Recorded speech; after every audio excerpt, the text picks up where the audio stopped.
This evening, we'll see mostly cloudy skies as temperatures dip back to around 57. Mostly sunny into Thursday, a high around 84. We'll see a few clouds pushing through into Thursday night. We bottom out around 63. Warming up to 87 on Friday with lots of sunshine. Mostly clear skies forecast Friday night and a low around 67. Sunny Saturday, a high of 86. That's your latest Chicago weather update. Right now, it's 75 degrees. Greece is cheap. But the airfare costs a fortune. Paris? Not much closer, and again, airfare... What about Puerto Vallarta? Let's face it, flying anywhere is just too expensive. Wait, what's this? Low-cost airlines. With one call to low-cost airlines, you'll drastically slash your travel costs. We're talking insanely low airline prices to any of your favorite destinations. Where would you like to go? London, Rome, Costa Rica, Australia? Wow, that's cheap. So why wait? Call now to learn how crazy cheap it is to fly anywhere in the U.S. or international. Our prices are so low, we can't publish them. The only way to get them is to call to instantly hear the most amazing best deals on airline travel. It's that easy. So call now and start packing. 800-708-3091. 800-708-3091. 800-708-3091. That's 800-708-3091. Hey Google, play WCPT. Streaming Chicago's progressive talk from TuneIn.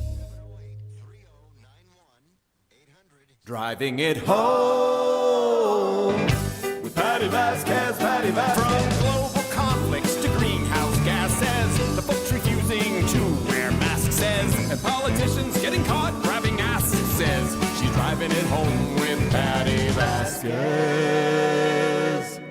Well, thank you so much for joining us. Whenever I listen to WCPT all day long. Hi, Tom Appel.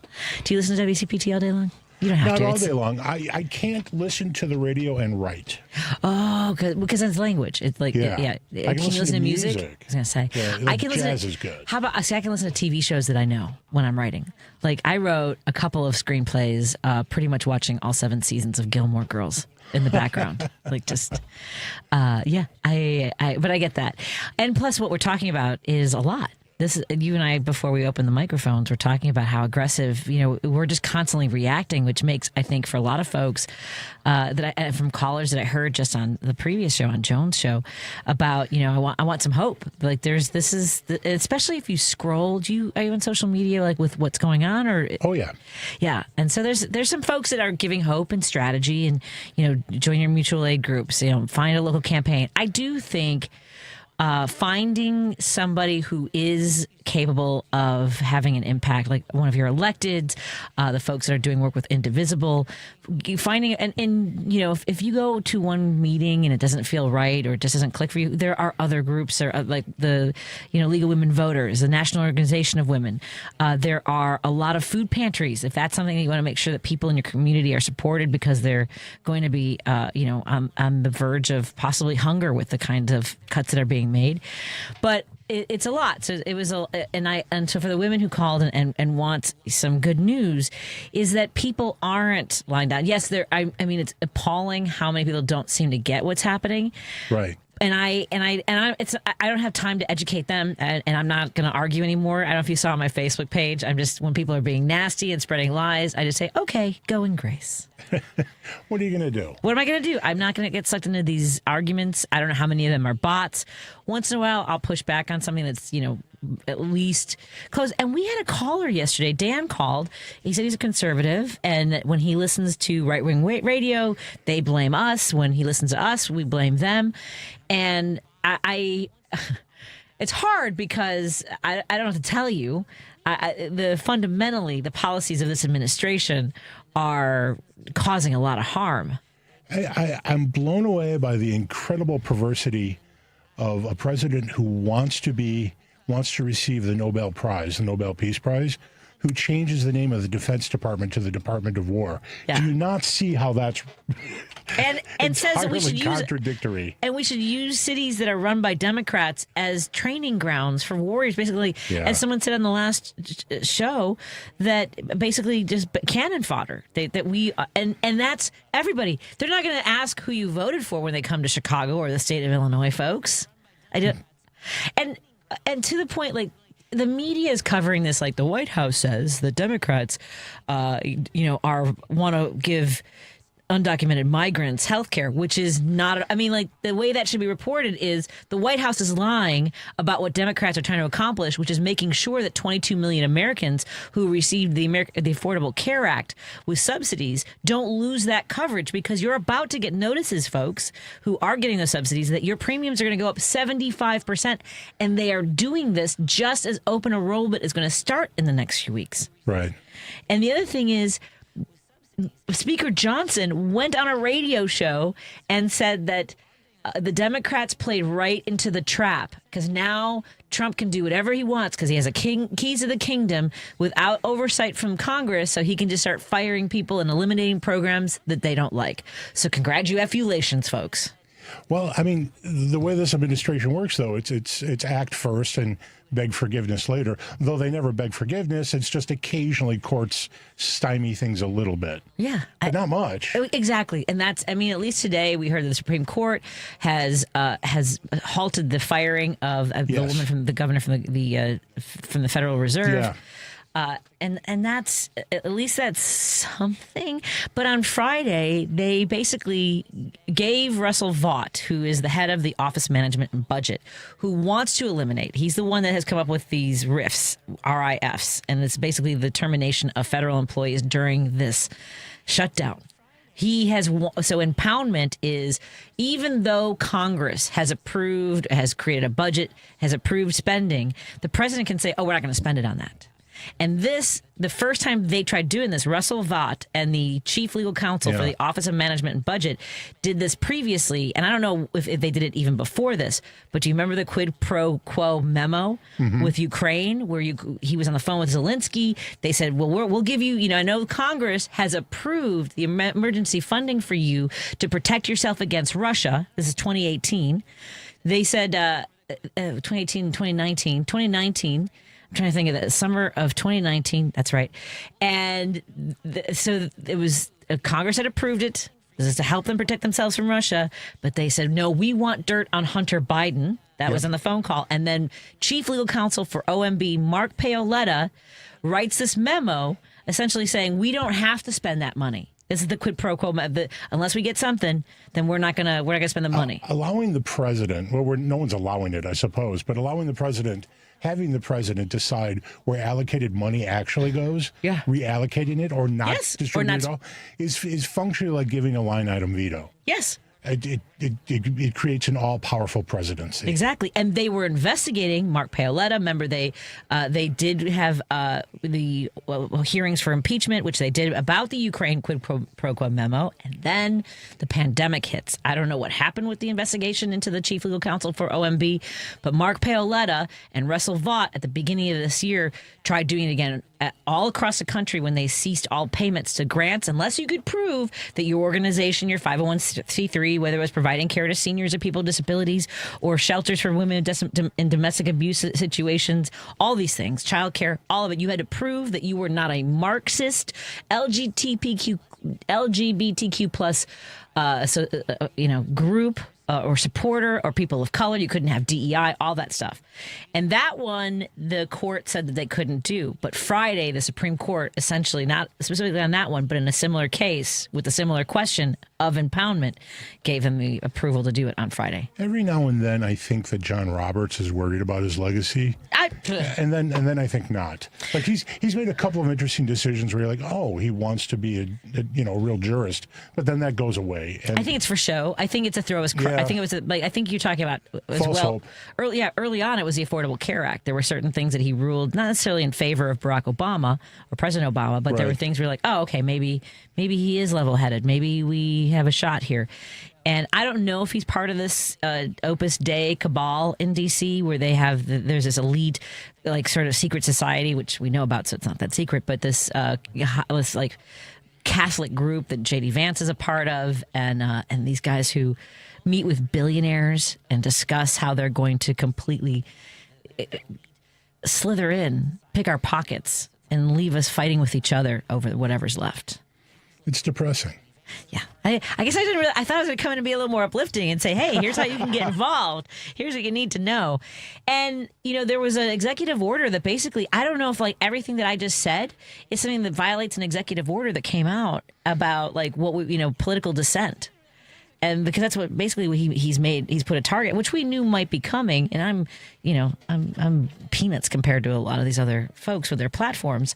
But I don't know what any of that means. And I have been thinking a lot about this, Tom. We're talking about Tom Appel, Car Guy Tom, on social media. And you can subscribe to his newsletter by going to carstuff@consumerguide.com. So just email me. I'll put you on the mailing list. Excellent.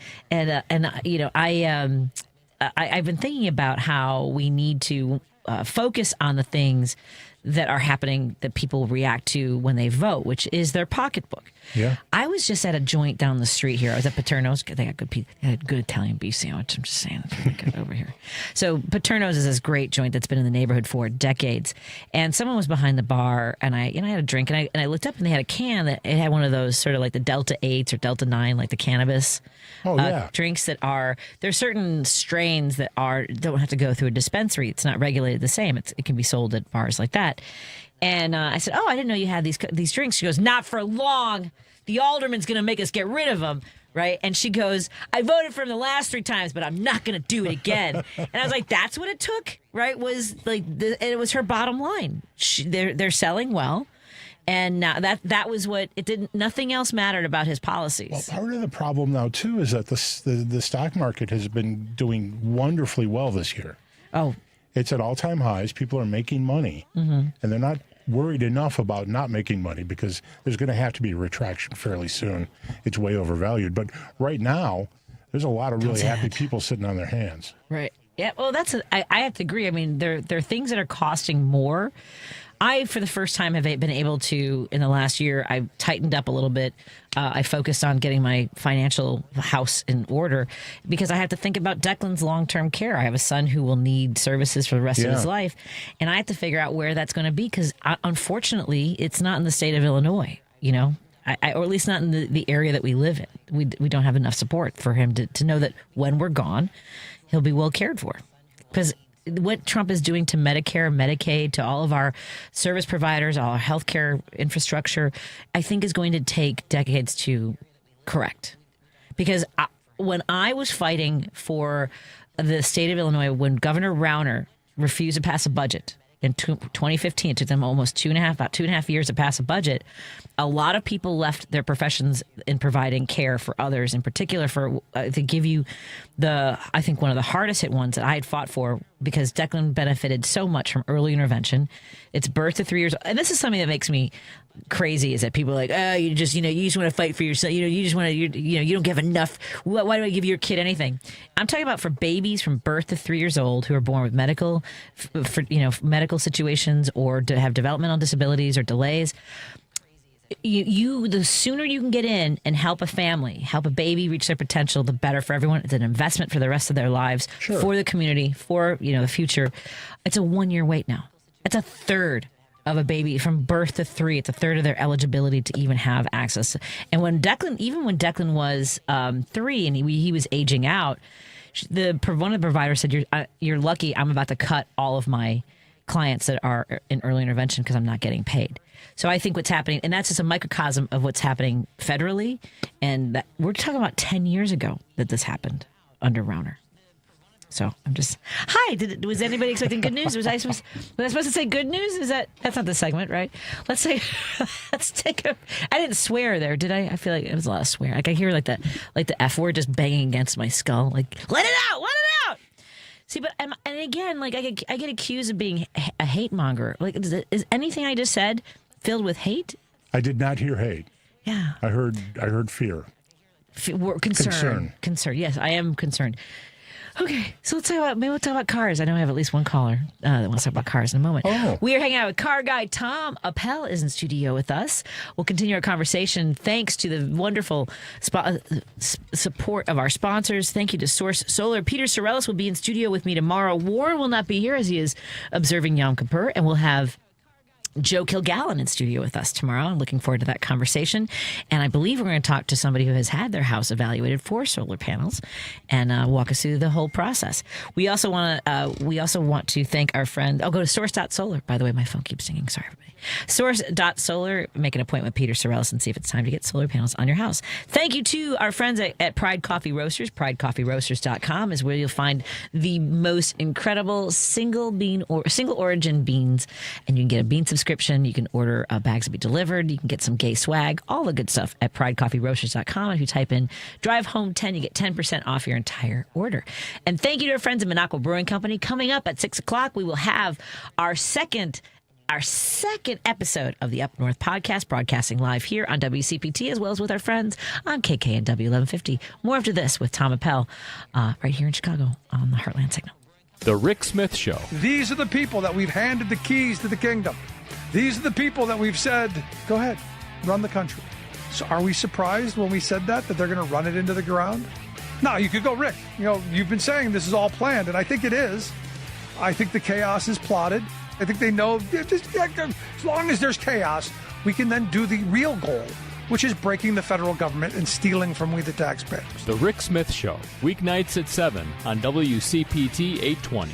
Hey, Tom Hartman here. Mark your calendar for Wednesday, October 15th at my favorite deli restaurant, Max and Benny's in Northbrook. I'll be there talking about and signing copies of my newest book, The Last American President. This is a free event for all my WCPT listeners. Just register on WCPT820.com. Attendance will be limited to the first 100 people, so please go to WCPT820.com to register today. Max and Benny's, 7 p.m. Wednesday, October 15, 461 Waukegan Road in Northbrook. Tag, you're it. WCPT 820, Chicago's progressive talk, where facts matter.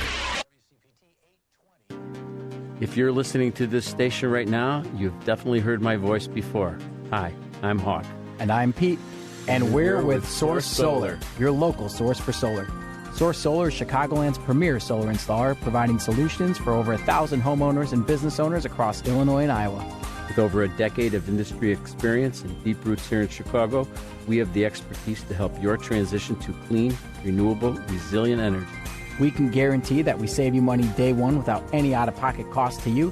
This means you have an instant ROI, instant payback, and can save money to add to your bottom line day one. At Source Solar, we source everything as local as possible, meaning we always carry the Made in USA sticker. Find us online at www.source.solar. Stop in our office at 5710 North Northwest Highway or give us a call at 773-985-3992. And don't forget to ask for Hawk or Pete. Patti Vasquez is taking your calls now. We need to speak out about this. At 773-763-9278. Hello. It's Driving It Home with Patti Vasquez.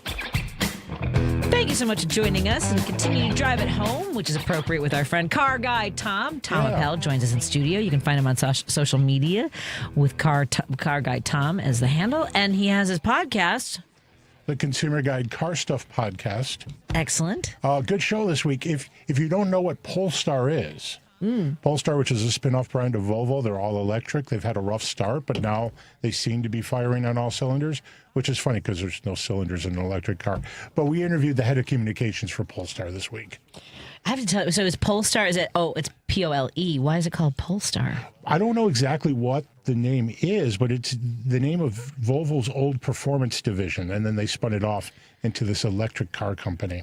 We'll talk more cars, I think, in a moment once we get through our phone calls. Because you mentioned off the air that the government shutdown has an immediate impact on the auto industry. Yeah, there's something right now that's really unclear and really important because we're rolling into 2026. And that's that manufacturers need to recertify their cars, their fuel economy numbers, and you can't sell them until they're certified. But the EPA basically shut down. The EPA does this authorization to certification, and something like 10% of all the employees are still working at the EPA. So I don't know how. And it was already gutted. It was already gutted anyway. Yeah, they've had a hard time doing stuff. And we know in the past they don't actually test the cars anymore. What they do is review the information from manufacturers, which is a little dicey. But basically, if you're a manufacturer, you submit your information about fuel economy and emissions, and then EPA approves it. But you need engineers to approve that stuff. And if they can't get to it, cars can't get sold. Let's see. Major automakers call for EPA to ease tailpipe emissions rules. That's different, right? Yes.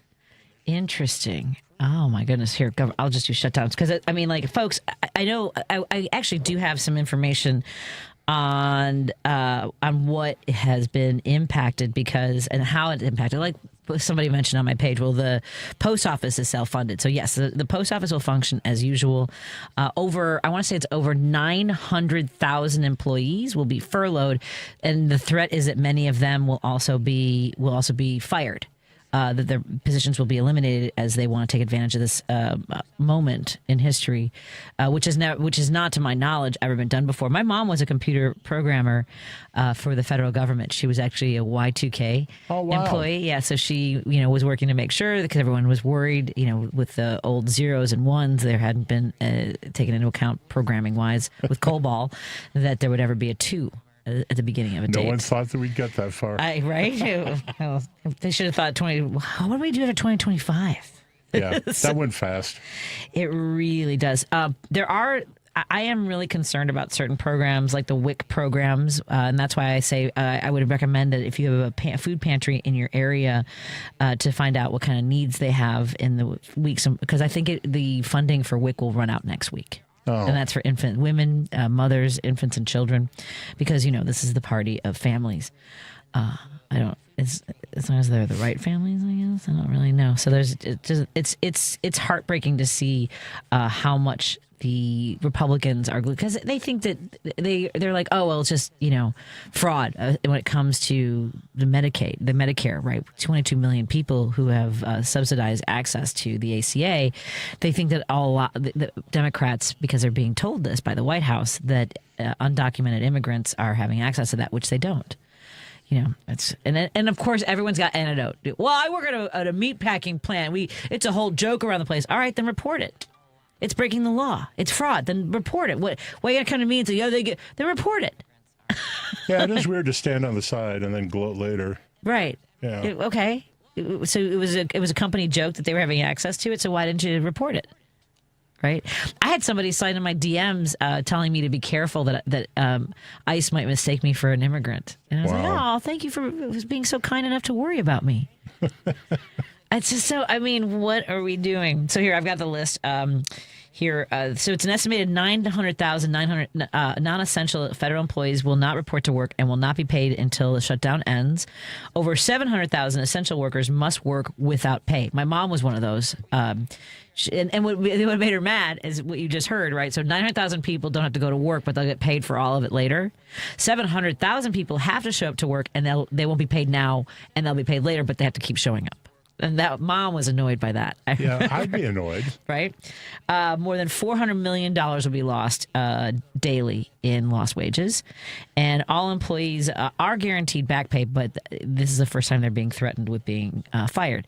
Social Security checks will continue. Offices will be open with delays expected. Retirement, survivor, and disability payments will continue, but some services may be temporarily unavailable. Medicaid and disability insurance beneficiaries will continue to receive their benefits, assuming a shutdown lasts less than 3 months. The last one, I think, was 35 days in 2018 to 2019. Veterans Affairs, medical facilities, operational benefits processing continues. There will be some other, I know that some of their benefits offices will be closed for the time being. Military must work without pay after the check they get today. Wow. The TSA, this one is going to affect a lot of people. More than 13,000 air traffic controllers and around 50,000 TSA workers are required to work without pay. And in the meantime, over 11,000 FAA employees will be furloughed.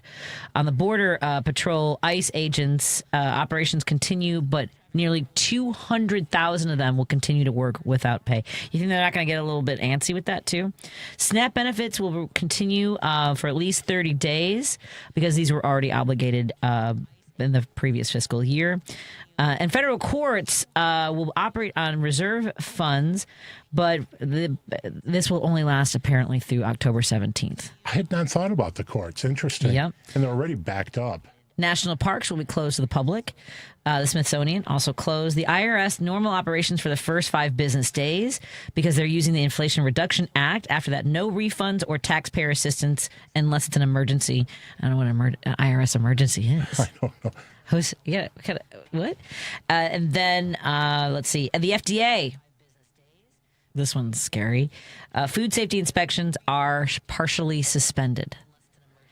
While inspections for meat, poultry, and egg products continue, routine oversight of other foods regulated by the FDA is largely halted.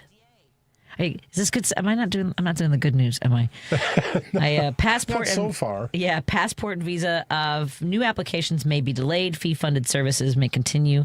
Those of you who have a child in college, if your kids are on FAFSA, if you haven't finished your applications, if there's anything you're trying to process, that will be severely reduced with the processing. Investigations into civil rights complaints will stop. That's surprising. That's real. I'm shocked by that one. What? They're not gonna make sure that everyone has full access. I mean, and that includes, by the way, folks, people with disabilities. That's for women. That's for people. By the way, also, if you're over 40, you also qualify for fighting for your civil rights. Okay, so just saying. Small business administrations, no new loans from the SBA. National flood insurance, they cannot issue new policies. By the way, did you know this? This is before we go to the break. So the Bureau of Labor Statistics, they are going to completely cease operations. So they're not going to be issuing reports on the jobs market, which is convenient, ahead of the Fed meeting about interest rates. Okay. What else did you want to know? The EPA. Okay, so this goes back to your thing about the EPA. Only emergency response continues. Nearly 90% of the EPA staff will be furloughed. Research, new grants, permits, and inspections will pause. That's a problem. That's the part that I saved it for last for you. Thank you. That was compiled by a policy advisor for the comptroller. It was a hard day. It was an exhausting day, and to see JD Vance come out to do a press conference and lie blue in the face and not have a reporter they just interrupt him and say that's not true. That's a lot. I mean, the media doesn't do that. And we've learned that the media will go soft if they're threatened. Yes. And that has happened. No one's asking hard questions anymore. It's annoying. All right, I'm going to take all of our phone calls when we come back. As in order, your call will be taken in the order it was received. We're hanging out with Tom Appel, car guy Tom. Subscribe to his newsletter by emailing him at carstuff@consumerguide.com. We'll continue our conversation in a moment on WCPT 820 and KKNW 1150. You're listening to WCPT 820. Here's the latest Chicago weather update. From the Weatherology Weather Center, I'm meteorologist Regina Kroll. For this evening, we'll see mostly cloudy skies as temperatures dip back to around 57. Mostly sunny into Thursday, a high around 84. We'll see a few clouds pushing through into Thursday night. We bottom out around 63. Warming up to 87 on Friday with lots of sunshine. Mostly clear skies forecast Friday night and a low around 67. Sunny Saturday, a high of 86. That's your latest Chicago weather update. Right now, it's 75 degrees. This is Chicago's Progressive Talk, 820 AM, WCPT Willow Springs, and online at WCPT820.com, where facts matter. Joan Esposito, live, local, and progressive. I have officially been behind the microphone for 6 years here at WCPT, and I really want to thank you. It has been a new lease on life. Parts of my brain that were asleep woke up again to talk politics with you. Joan Esposito, weekday afternoons 2 to 5 on WCPT 820.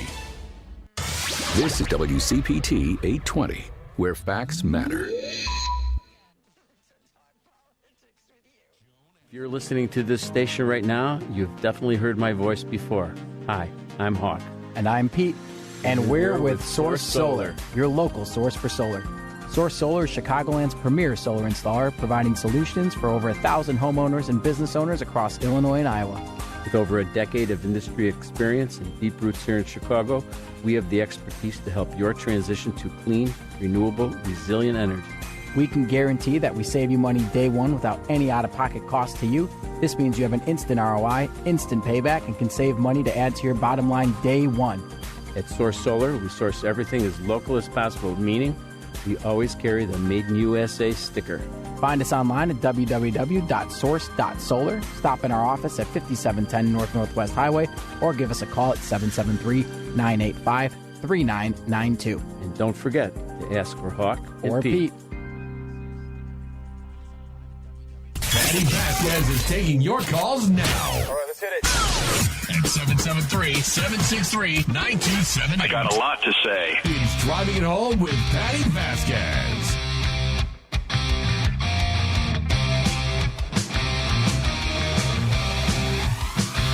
Thank you so much for joining us. I continue my conversation with our good friend Tom Appel, Car Guy Tom, on all the social media platforms. You can subscribe to his newsletter by car stuff at consumerguide.com. You think I would just naturally remember that, but no, every time. I try to remember as much as I can, and then I'm like, and take it away. Yeah. And your podcast is available? The Consumer Guide Car Stuff podcast. It drops every late Monday night. Okay. So it's available Tuesday morning everywhere. Perfect. Well, we've got some phone calls coming in, and I feel like I teased everybody saying I would take your calls in the last segment, and then I got distracted by, all the horrible things that are going to happen with the shutdown. Hey, Jim, you're on the air with me and Tom Appel. What's on your mind, my friend? Hi, Patti. Tom, I was going to ask you, what's the most expensive car on planet Earth? Oh, on planet Earth. Oh, I don't know. There are versions of cars that like Ferrari makes. They make limited edition models. And Bugatti. Bugatti is now a division of Volkswagen. But what do you think? What do you think the sticker price of one of those is? The most recent Bugatti, and I cannot remember what it's called. If it's a version of the Chiron, but about $3 million. What? Yeah. Well, I'm going to mention this because Coney Barrett and Kavanaugh, if you saw Sheldon Whitehouse in their that bizarre putting him on the bench, he brought the price tag. I think Kavanaugh was well over $30 million, and I think Barrett was over $50 million. So that's the kind of money you need to be a judge on the Supreme Court of the United States. No. But anyway, you can buy a lot of Bugattis with that kind of dough. Yes, you can. Anyway, yeah, I was going to say this is a masochistic I've become. This is the best news I've had since this nut took over the presidency. What? At least because of the fact that at least we can point out the cruelty, the insanity of the Republican Party. Why would you cut the SNAP program? Why would you Medicare and Medicaid and fooling around with people's health care? And what kills me, Fetterman, he had some horrible physical difficulties, but yet he doesn't realize that he's a Homo sapien like the rest of us, and one of us could be also in that position. I know. Well, here the thing is, they're not saying that they're doing it. They're calling this the Democratic leftist, left wing nut job shutdown. They're putting it on. Yeah, I know. They are, totally. First of all, but they use that vernacular. This is only recent over the last 10 years. This leftist and rightist nonsense. It's all nonsense. Jim, do you think people are going to buy it? The people who voted for him are going to believe that even though the Republicans have power over all three branches, that they can't get a budget, that they can't prevent a government shutdown? Well, the reason they can't do it is because it's such a bizarre budget. I know. Well, everybody knows it. And Jeffrey said today, there was one in 2013, and they caved in. There was one in Trump's administration, and they caved in. We had to cave in because think of all the people affected by this shutdown. And not only that, but it's not that safe to fly to begin with. They've got lawsuits in California with that helicopter in Washington, D.C., the helicopter running into the plane, the FCC, whatever it is, the FDA, whatever it is, the three initials, they're being sued for hundreds of millions of dollars because of the idea that they didn't have enough traffic controllers in the place to begin with, let alone if they lay these people off.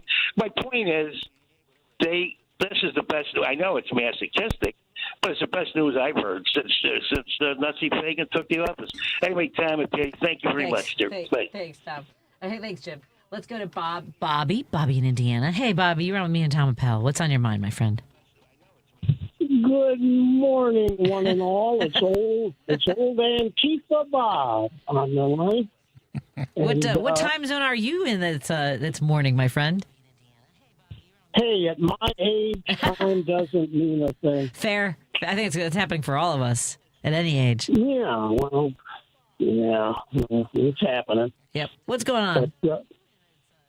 But, Miss Patty, can Tom come out and play? Of course, he's right here. Oh, good.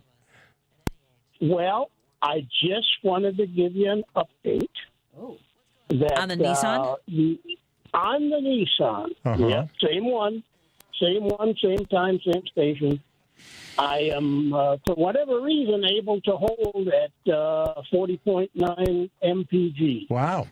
That's good mileage. And that's been going on for, I don't know, for probably over a month now. At least over a month. And I don't know when the transmission or whatever's going to drop out, because I just can't believe it's staying steady. Well, good. But, that's great. Yeah. So I thought I'd let you have that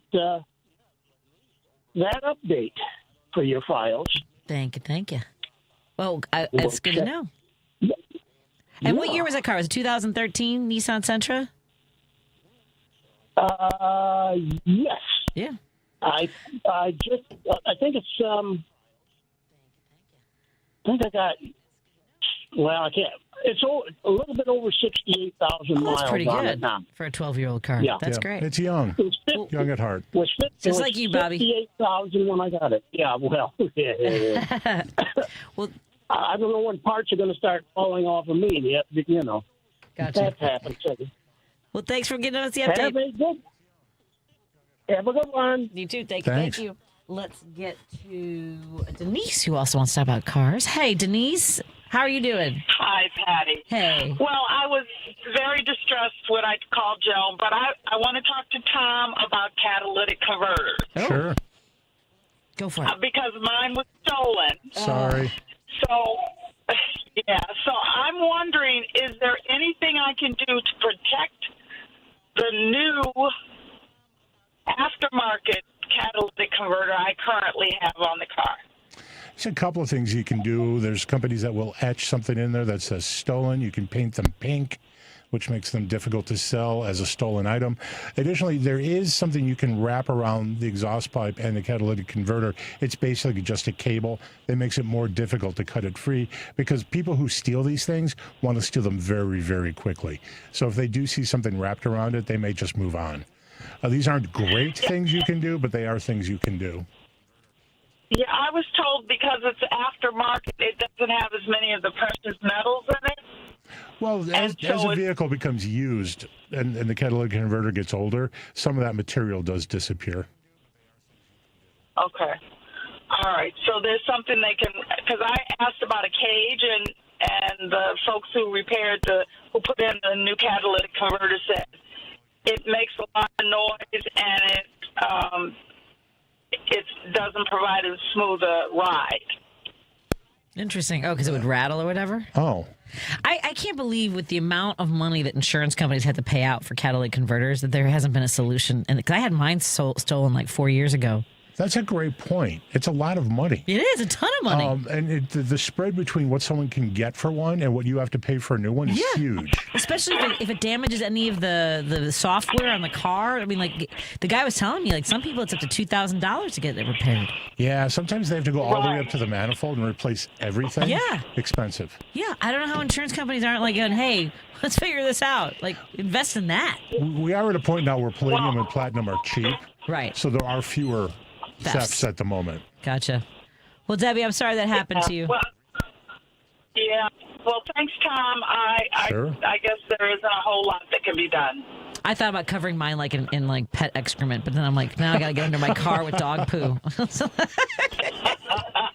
Then I'm going to drive around smelling like, it gets hot. And that might work, though. Yeah, I don't think that's a good idea, Tom. Thank you. So when I was running for office, there's a lot of shenanigans that go on with lawn signs at polling places. Like people will throw your sign and stuff, or like put it in the back, they'll move it and stuff. So I had Because I was a lifeguard and we also sabotaged Oak Street Beach's equipment. We put marshmallow fluff and Vaseline on the edges of because my signs were like white. So I don't know. I told people that I did that. Yeah. And Vaseline. That's a good thing. It's harmless. Pretty effective. Yeah. We did this to the equipment at Oak Street Beach. We had put we called ourselves the spatula crew because we needed spatulas to get like the marshmallow fluff out. So this is terrible and stupid. We were 17. We were the rookies from North Avenue Beach, and we put marshmallow fluff on all the rungs of the perches, those towers that you see, right? And then we put Vaseline on door handles so that they couldn't open. It would just be slippery. And yeah, we put syrup on something I can't remember. So then, of course, not thinking it through, the next day, Joe Pecoraro, who was a supervisor at Beaches and Pools, was driving down Lakeshore Drive, and he started calling, like screaming at the captains at Oak Street, "Why the hell are my perches in the water?" Because they were swarming with wasps from all. Oh no. And then it got worse. After I was there, apparently guards from the opposing beaches because the perches float, so they would put them. They would get calls from the Coast Guard like, "Hey, we got another one of your perches out here." Okay, 17-year-olds. I'm just saying, our frontal lobes were not fully formed. But anyway, that just reminded me. I could put marshmallow fluff on my catalytic converter is what I'm saying. Yeah, there's a lot you can do with that. I never thought about fluff as a weapon, but that's pretty effective. Yeah. Oh, it's sticky and it's thick and And delicious. And delicious. Let's take a break here. We'll continue taking your phone calls when we come back. Don't forget, we've got the Up North podcast coming up at 6 o'clock. Joining me in studio is Car Guy Tom Appel. You can follow him on all the social medias, Car Guy Tom, and also subscribe to his newsletter. Yeah. Yeah, yeah, you can do that. I don't know how, but email me at carstuff@consumerguide.com. It's just one email a week. I distracted you with marshmallow fluff and Vaseline, which is a weird combination. I was off my game there. That's my band name. Marshmallow fluff and Vaseline appear this Saturday night for one night only. Okay, let's take a break here. I'm getting silly. Am I slap happy? It's because the world's on fire.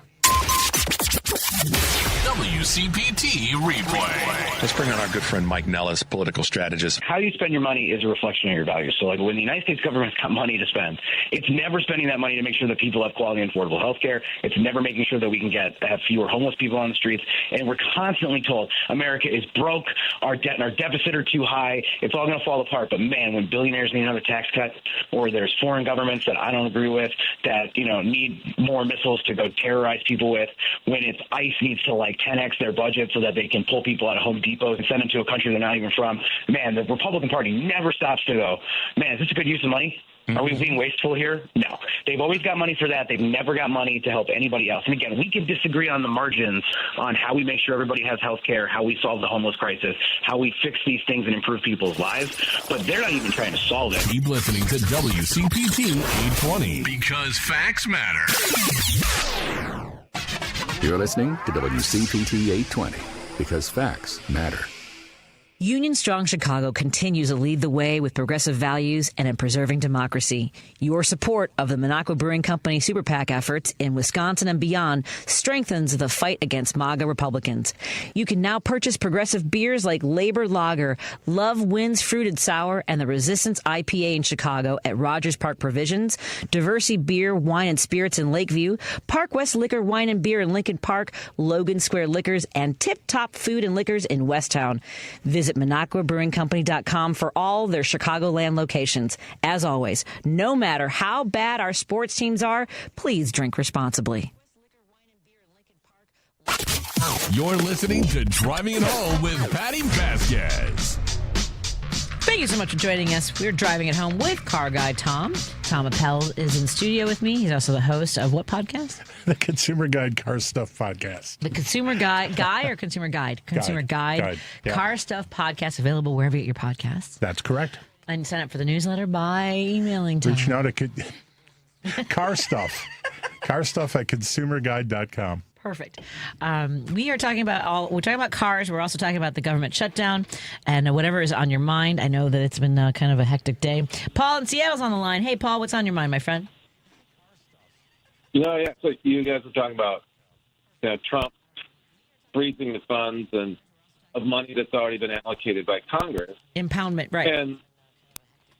And the court's letting them get away with this. But we've already been through this with Nixon in 1974. And that's He why they tried made to it do the illegal. same Right. thing. Right.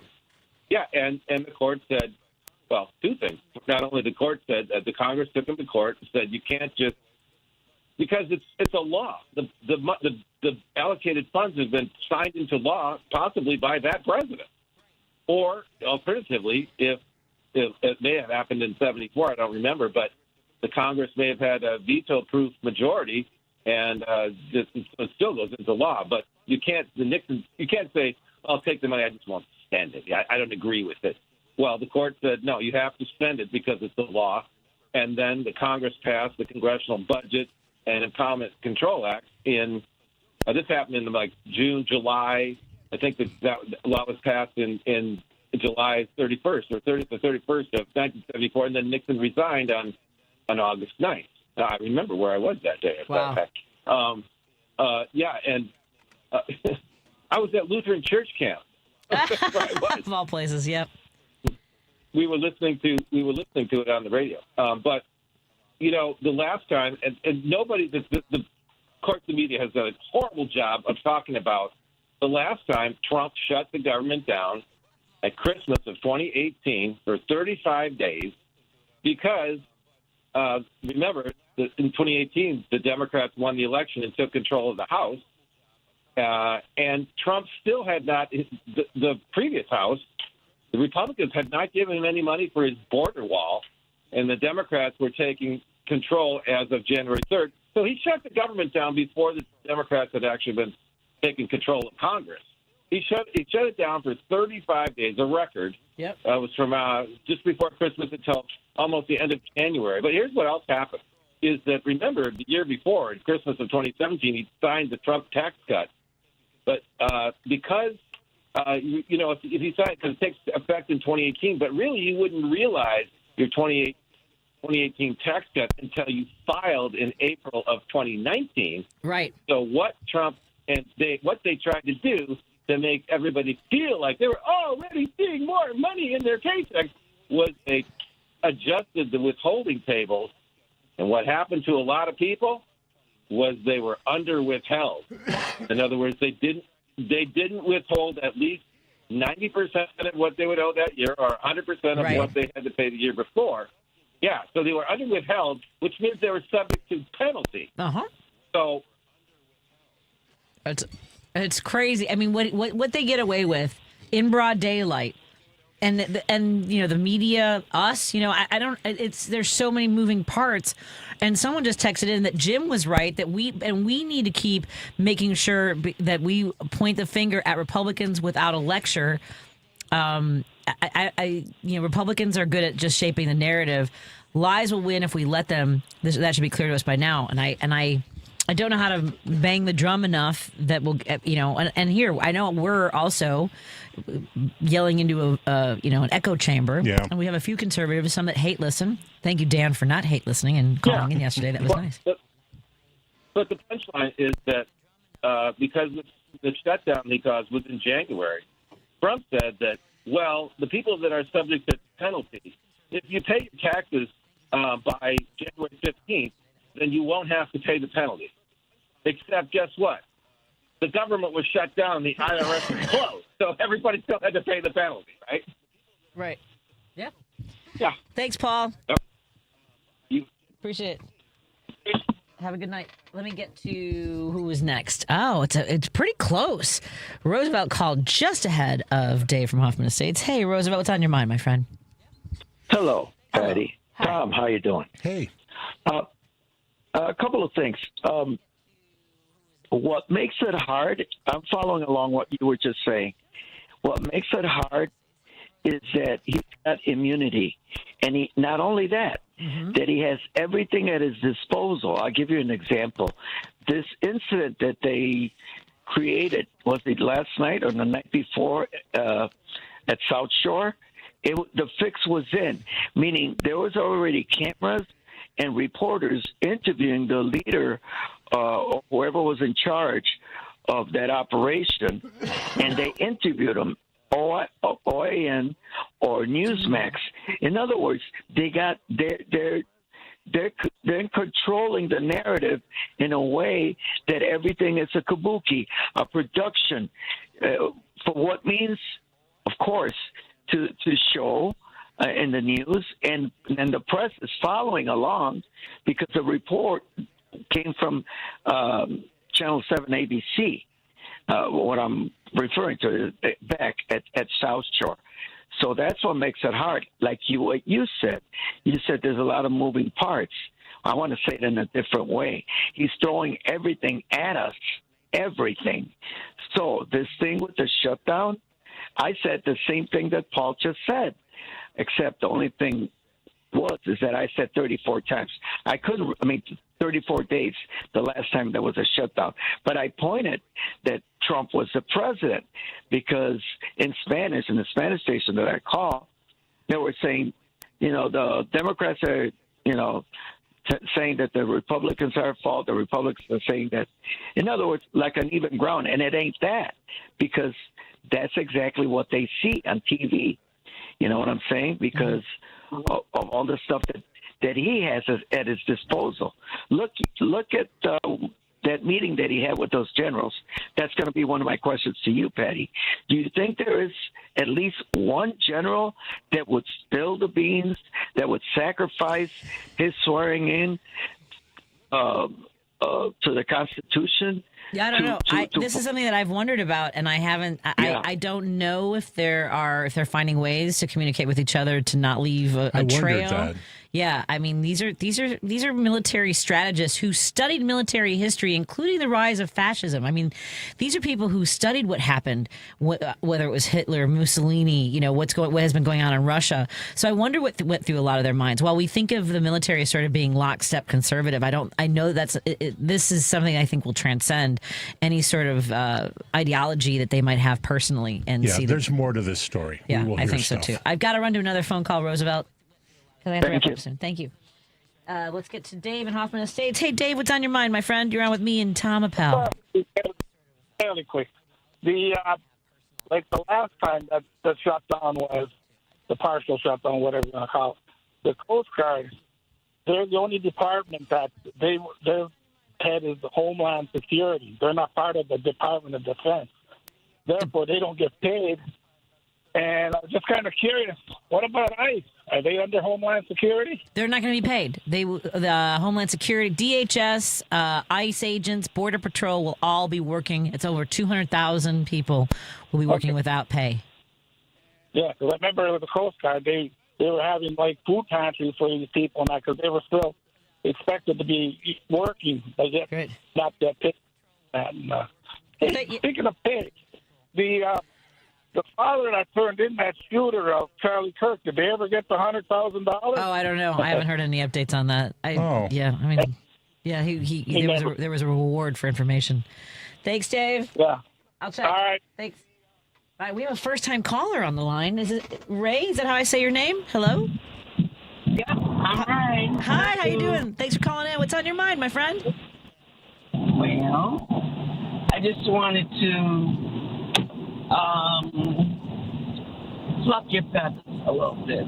So when you said, I don't know how to get this information over to basically our public,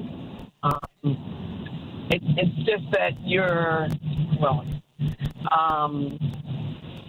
when you're trying to explain why we feel the way that we feel, and you go on and you break it down to a fraction, you have to, you don't have to do anything for that, but it is to your better interest, I think, to continue to sing that same old tune. How long do you think Trump cares about what you think? No. Give me a and he sings that same old song over and over and over again. He could care less. And the Republicans, they know they're wrong, but are they gonna not say, "Oh, it's the Democrats' fault," when we didn't have anything to do with what they did? Please, just keep singing the same old tune. And I've been been listening to you since you was at WGN. So, thank you. I hope I'm doing okay. Thank you, Ray. Yes. Catch your brain, honey. It was doing the right thing. Oh, I really appreciate that. I really, I hope you come out to one of the shows sometime. If you're in the Chicagoland area, I'm at the Chicago Latina Festival this weekend at the Lincoln Lodge on Friday night at 9. Where is that? That's at Milwaukee and Ashland. Okay. But I'll be around. It was good to hear from you. Thank you. I love your advice, and I will take those words. And you're right. Keep beating that drum. It is their fault. It's their shutdown. Have a great evening. Yep. You too. Don't make this the last time you call either. That was great. Thank you. Okay. Bye-bye. And Tom, before we go, Tom, I listened to your podcast and a few other car podcasts. Yours is my favorite, and I'm not just saying that. Why do you and Jill and most other reviewers rate cars mostly on the interiors and tech, maybe a little on performance? I like Toyota, and reliability is important to me, but reviewers don't seem to care about quality, apparently. Great points. And yes, we do talk too much about tech, and that's Jill's thing. Jill is my co-host, is super into tech. As for quality, we're reviewing new cars. We talk about new cars, and quality isn't really an issue for new car buyers. It's a thing that kicks in later. So quality, reliability, that stuff, when the warranty runs out, that's an issue. And you want to look for reviews or talk to people online who have owned these vehicles used if you are buying one 3, 4, or 5 years old. So, excellent. Great point. But no, we do not cover quality that much. Outstanding. Thank you, Tom. I've got to run. We're done. Okay. That's Tom Appel, Car Guy Tom. Email him at carstuff@consumerguide.com. Excellent. I'll see you next time, Tom. We're going to have the Up North podcast in just a moment on WCPT 820 and KKNW 1150. Progressive Insurance with insurance for cars, home, boat, motorcycles, RVs, and commercial vehicles at 1-800-PROGRESSIVE and progressive.com. AP News, I'm Ben Thomas. The government shutdown's begun, and the White House is threatening mass layoffs of federal workers. Vice President J.D. Vance. If this thing drags on for another few days, or God forbid another few weeks, we are going to have to lay people off. We're going to have to save money in some places so that essential services don't get turned off in other places. Dr. Magani has a look at the fallout. Roughly 250,000 federal workers are expected to be furloughed, and some potentially fired. Other Americans who rely on benefit payments, work contracts, and various services are now in turmoil. The Trump administration tried to blunt the impacts of what became the nation's longest shutdown during his first term. This time, we can do things during the shutdown that are irreversible, that are bad for them. He's warning of retribution against Democrats whom he blames for the funding lapse. Like cutting vast numbers of people out, cutting things that they like, cutting programs that they like. And this shutdown could drag on, with neither side showing signs of backing down. Sagar Magani, Washington. Israel's defense minister has ordered all remaining Palestinians to leave Gaza City, saying anyone who stays will be considered a militant supporter. Local hospitals report at least 21 Palestinians killed across Gaza today. Hamas is still weighing President Trump's proposal to end the war. Meantime, the president signed an executive order pledging to defend Qatar. It follows Israel's surprise attack that targeted Hamas leaders there. And among the few who have fundamentally changed how humans perceive ourselves ranks Jane Goodall. The conservationist and consummate primatologist has died at the age of 91. She offered this perspective on her typically solo study of chimpanzees in 2021. When you're alone, you can become part of nature, and your humanity doesn't get in the way. And it's easier to understand this amazing tapestry of life. This is AP News. A great week for baseball fans. Getting Cool Ball recaps Tuesday's playoff action. Shohei Ohtani launched a leadoff homer and went deep twice as the Dodgers began their postseason title defense with a 10-5 rout of the Reds in Game 1 of the NL Wild Card Series. Ohtani spoke through interpreter Will Ireton. I'm glad that I was able to score, help the team score early. The Cubs earned a 3-1 Game 1 win over the Padres. In the AL Wild Card round, Tarek Skubal struck out 14 and the Tigers beat the Guardians 2-1 in Game 1. Garrett Crochet fanned 11 as the Red Sox rallied past the rival Yankees 3-1 in their series opener. It was an electric atmosphere all night long. I feel like we rose to the occasion. Gethin Coolbaugh, AP Sports. This afternoon, the Guardians evened their series with a 6-1 victory over the Tigers, and the Padres evened theirs, downing the Cubs 3-0. The latest at apnews.com. I'm Ben Thomas. Thanks for listening. This is 820 AM, WCPT Willow Springs, and streaming worldwide at WCPT820.com. We are Chicago's progressive talk, where facts matter. Now, your WCPT 820 weather update. From the Weatherology Weather Center, I'm meteorologist Regina Kroll. For this evening, we'll see mostly cloudy skies as temperatures dip back to around 57. Mostly sunny into Thursday, a high around 84. We'll see a few clouds pushing through into Thursday night. We bottom out around 63. Warming up to 87 on Friday with lots of sunshine. Mostly clear skies forecast Friday night and a low around 67. Sunny Saturday, a high of 86. That's your latest Chicago weather update. Right now, it's 75 degrees. WCPT will be broadcasting a live in-person Union Strong panel on Wednesday, October 15th from 3 to 5 p.m. And you're invited. Join me, Tom Hartman, and WCPT's morning host, Richard Chu, at the Ironworkers Local 63 Training Center in Broadview. Panelists include Paul Wendy from Ironworkers Local 63, Rob Fulton from Riggers Local 136, Cliff Horowitz from Horowitz & Associates, Andy Rico from IBEW Local 176, and Tom Villanova from Southland Friends of Labor. This event is proudly sponsored by Ironworkers Local 63, Riggers Local 136, Horowitz & Associates, IBEW Local 176, and Southland Friends of Labor. Wednesday, October 15th from 3 to 5 p.m., Ironworkers Local 63 Training Center, 2523 Lexington Street in Broadview. That's just off the 25th Street exit on the Eisenhower Expressway. All listeners must register to attend this free event at WCPT820.com. Just click on the banner. Alexa, play WCPT. WCPT from TuneIn.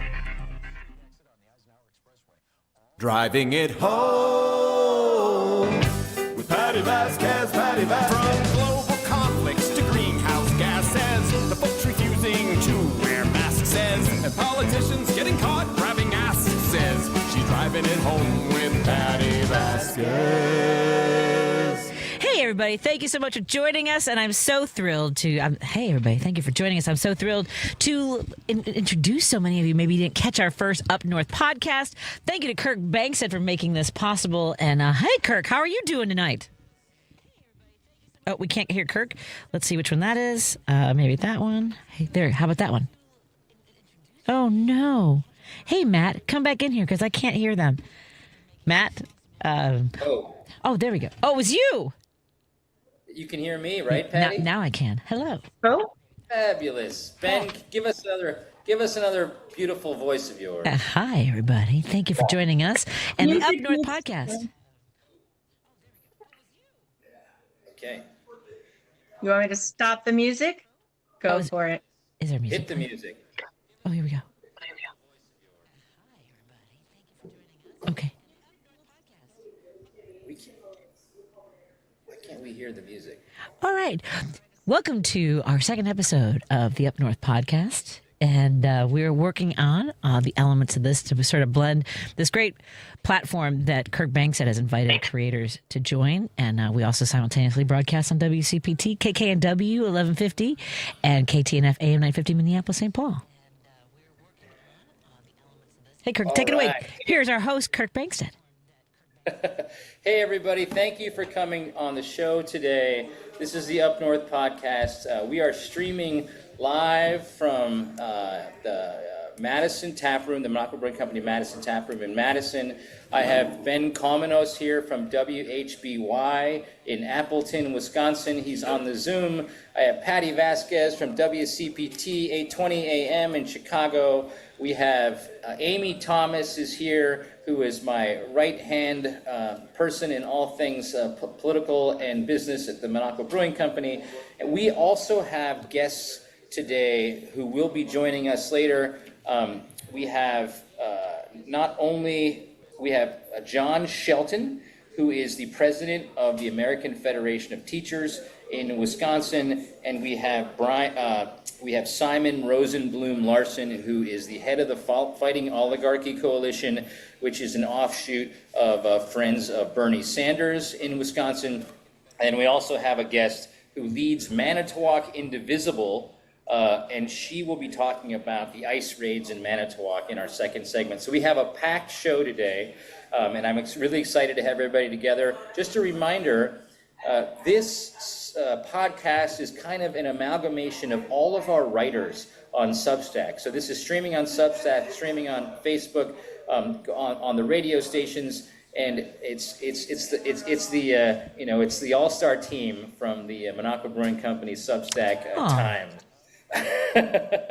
So thanks for joining us, everybody. So in this first segment, I wanted to talk about the high-level things of this week. We're all about resistance. We're all about fighting against the Trump regime. Two things obviously on top of mind. I'm sure you probably talked about it on your show already, both of you guys, Ben and Patti. The government shutdown. There's obviously it shouldn't be happening. It's political warfare. Patti, can you tell us what are the ramifications of some of the things that might happen to all of us because the government is no longer running? Well, here, just an example, the FDA will no longer be doing many of their food safety inspections. There's also no communication anymore. The CDC, there's no way to communicate with public health administrations if there is some sort of an outbreak. If you are in a flooded area, there will be no new claims, no new policies from the National Flood Insurance. By the way, isn't it interesting that they're also suspending all operations of the Bureau of Labor Statistics ahead of the Federal Reserve? Yeah, there's a lot of, these are just some of the top line things. 90% of the EPA staff, much of which has already been gutted, will also be furloughed, which means that there won't be no research, no new grants, no permits, no inspections of facilities during this shutdown. 900,000 employees will be furloughed and will not be paid until the shutdown ends. And if you remember the last time, it was 35 days. There were federal employees who were running out of the ability to feed their families. They were showing up at food pantries. So this is going to be tough. And then there will be 700,000 essential workers. Can you imagine how mad you'd be if you have to show up, not get paid, and then everybody else that didn't have to show up? But the big danger here is he's saying he wants to fire and eliminate programs. And Speaker Johnson has said that the Democrats played right into their trap because now Trump can do whatever he wants because he has the keys to the kingdom. They're going to eliminate programs that are DEI or support the LGBTQ community, the Marxists, all those things. They seem to want to do that. Ben, yay? Why is it still important that we needed to stand strong and hold our ground, even though potentially they can fire even more federal workers? The way I look at it, Kirk, it's kind of like when companies say, don't make us raise our wages or otherwise we're going to automate or include some kind of AI. I promise you the second they can do that, they will implement the AI. It's the same idea with Donald Trump here. They can say this is the reason that's going to happen. I don't even know if you guys came across this because I'm sure you were prepping for this. They shut down Green New Deal moves in 18 states, all of which were blue states. Yep. This shutdown has nothing to do with it. Quite frankly, it shows you that it's going to be hard to negotiate in good faith with these people, regardless of what ends up getting determined over the course of the next couple of weeks here. But I do have to say, now that we're in it, and it's a very hard conversation to have because, quite frankly, point blank, I am not affected by this from a monetary standpoint. I do not have a government job. A lot of us are going to be talking about this from a secondhand or third-hand experience. Yeah. But now that Democrats are into this, and if they bail in 2 days and get nothing, this is going to be seen as an objective failure. So the importance of sticking with this and actually acquiring the desired outcome here, specifically the Obamacare subsidies, is going to be paramount to this entire process. The individual running for Senate in Michigan, Dr. Abdul El Sayed, actually said it's one sentence, and I think Democrats should memorize this in the mirror every day. Donald Trump would rather shut down your government than keep your health care costs from going up. Mm-hmm. That is simple, it is effective, and it is exactly what we are debating right now about why this government is shut down. So that's the importance of sticking together here. Healthcare costs were already too high. people are in for a world of hurt if something doesn't happen here. Right. And to that point, open enrollment starts soon. So and that is the message that has to get out there, is that the Democrats are trying to protect your health care. But the lies that are being spread and the way the media is basically saying they're just blaming each other. No, they're lying, because they're saying that Democrats want to give undocumented migrants Cadillac health care. And I mean, and there's no that's a lie. So don't make me scream. So it's objectively a lie. It doesn't make any sense to me that we're even pretending like there is clout to the other claim here. Yeah. I did my show this morning. You look at my sound wave, the entire first hour is blowing out the speakers because I was blown away that this is actually resonating with some people, because it's just so clearly disconnected from any form. There have been other shutdowns, and I am by no means a historian. I defy somebody to find me a shutdown that was based on an objective lie. Like you can negotiate, you can have different outcomes. This one is based on no element of truth. It's ridiculous. And what I wanted to add was, what government is funding right now to the tune of $400 billion is ICE, who is disappearing people from our streets. We are funding, Alligator Alcatraz, which is facilitating kind of government tyranny. So to me, at least to all the progressives who have been watching Schumer and watching Jeffries kind of say, I'm going to write a strongly worded letter against all the stuff they're doing to us, standing up tall and saying, we're not going to let this happen. We're not going to let the tyranny of the federal government happen. Yes, and also that means that the air traffic controllers might come. That's also scary.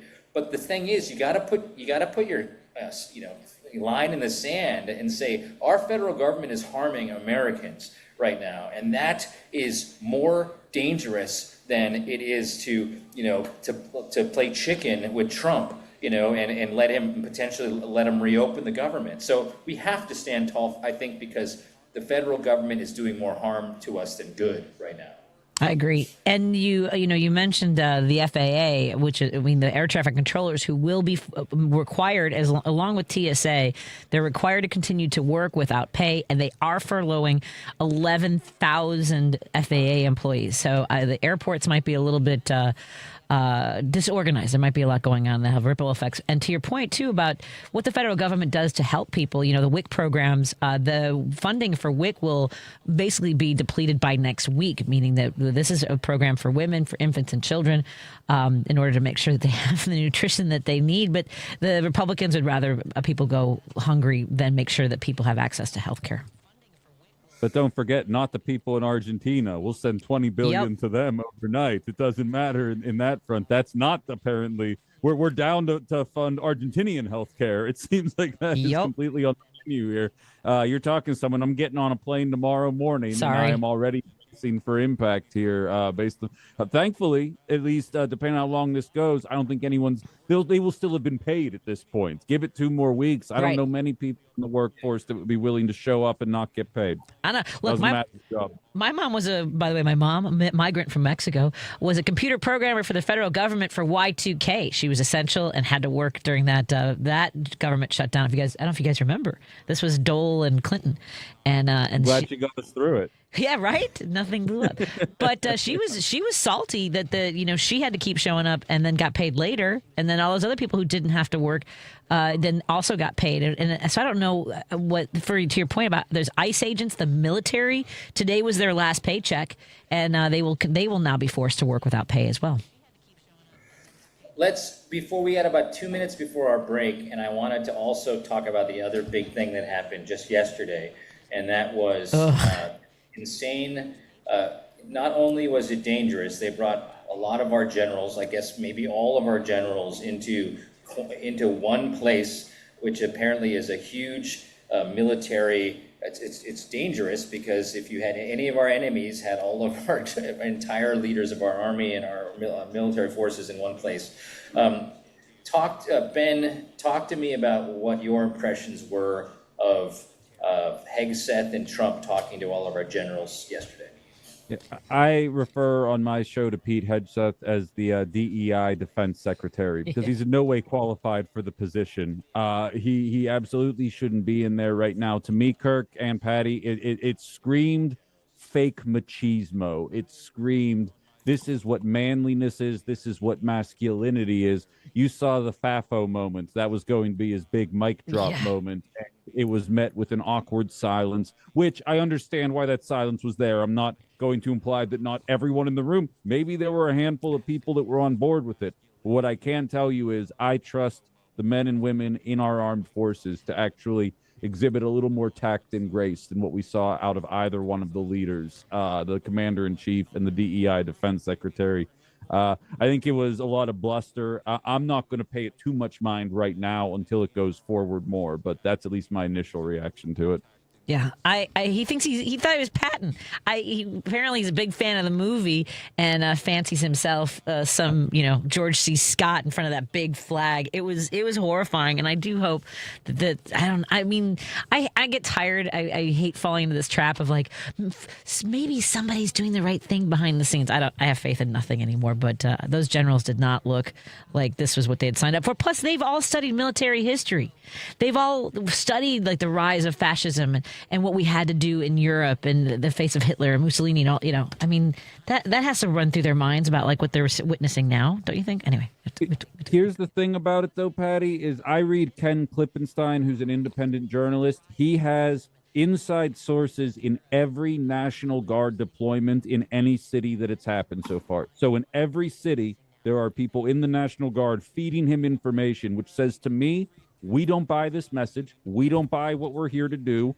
And we are going to get this information out here, if not directly, then through ulterior motives. So that's how I'm looking at it. Oh, well, there you go. Thank you so much. This is a great conversation. I can't wait to come back with Up North podcast. Kirk Bangstad, our fearless leader from Minocqua Brewing Company and sponsor of the Driving Home with Patti Vasquez show. We're joined by Ben Cominos and Amy Thomas, and we'll come back with some guests and more conversation on WCPT 820, KKNW 1150, and KTNF AM 950. Believe it or not, this podcast takes a lot of work behind the scenes to make Kirk & Company look like they know what they're doing. And a lot of the money that goes to pay our producers and editors comes from the sale of Progressive Beer. The Minocqua Brewing Company sells Progressive Beer all throughout Wisconsin, Minnesota, Illinois, and online to about 30 states. Never seen it? That's likely because we've been banned by distributors for our unapologetically progressive voice. To find where you can buy Progressive Beer, go to MinocquaBrewingCompany.com and click the Retail Locations tab. That's MinocquaBrewingCompany.com and click Retail Locations. We get it. Your liver is under constant attack. With Dr. Alcohol is a Sanjay dictator Gupta. that takes away My your friend freedom. Eric It Topol distracts has while been doing studying its dirty work. superagers for It almost weakens 2 your decades, and he joined me for a recent episode of my podcast, Chasing Life, to talk about everything he has learned from this incredible group of people who have reached the age of 80 plus without developing any of the common chronic age-related conditions. Cancer, heart disease, neurodegenerative disease. In fact, his team found nothing genetic across the board that conferred an age or health advantage. What he found is it really does come down to the basics: diet, exercise, and sleep. So if you're serious about your health, now and in the future, a plant-based diet, a little fish is okay, is going to do you a lot of good. When it comes to exercise, you need to start incorporating strength training in addition to cardio. And yes, always take your sleep seriously. I'm Dr. Sanjay Gupta, helping you live a better life. At Straight Talk, we get it. You say no a lot. Mom, can I get a tarantula? No. Coffee? No. So we're giving you more reasons to say yes, like a free 5G phone with real unlimited data with select plan activation. Can I use the free phone? Yes. See? Doesn't it feel good to say yes to more? Absolutely. Face tattoo? Absolutely not. Available at straighttalk.com and Walmart. Taxes and fees apply. In-store activation of Gold Unlimited plan or higher required. For network management practices, visit straighttalk.com. I'm Scott Hansen, host of NFL Red Zone. Lowe's knows Sundays hit different when you earn them. We've got you covered with outdoor power equipment from Cobalt and everything you need to weatherproof your deck with Trex decking. And we are back with the Up North podcast, broadcasting here on WCPT 820, KKNW 1150, and KTNF AM 950. And thank you to our sponsor, in addition to Minocqua Brewing Company, Source Solar. Go to source.solar. And our friends at Pride Coffee Roasters. Go to pridecoffeeroasters.com. Hey, Kirk, welcome back. Welcome back. Thank you so much, Patty. This next segment is we kind of started with national politics, and we want to bring it all back to Wisconsin. And last week we had ICE went to Manitowoc, which is close to where Ben, close to Appleton, where Ben does his stuff, and they went to Manitowoc and arrested a bunch of people. And so we have Jill Iverson with us today, who is she does a lot of stuff. She's a retired union activist and co-founder of Progressive Lakeside People and Manitowoc Indivisible, two groups leading grassroots resistance in northeast Wisconsin. She also co-founded Creatives for Action, blending art and activism to mobilize communities. Jill has been a consistent voice for immigrant rights, labor justice, and democratic accountability in Manitowoc County. So Jill, you're closer to all of this than we are. It would made the Milwaukee Journal. ICE just arrested a bunch of folks, seemingly folks helping in the dairy industry in Manitowoc. Can you tell us what you've seen and what you guys are worried about there? Yes, it was last Thursday. The story was that there were 21 people taken. It was a coalition of ICE, FBI, IRS, and some other federal agencies, and some of our own Manitowoc County sheriffs. We do have a 287G agreement, and a coalition of our people had spoken to the sheriff this summer about the agreement, and he pretty much said, well, we don't do much with them. We just keep it because we can get bad people out of the community if we need to. Well, what's the definition of bad people, right? I know that the majority of these people were hardworking dairy workers. 70% of the workers in our dairies, our large dairy farms, are undocumented workers, the immigrant workers, and the farms will fall apart without them. These workers carpooled from the Walmart, and it was well known that they did that.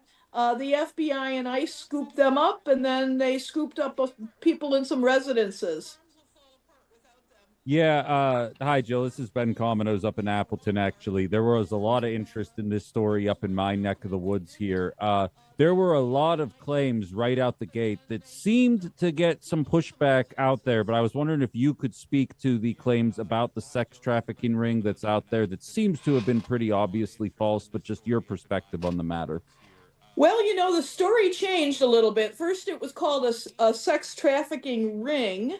And then it was one individual who had an assault of a child. There's a picture of that person, and he looks like a child himself.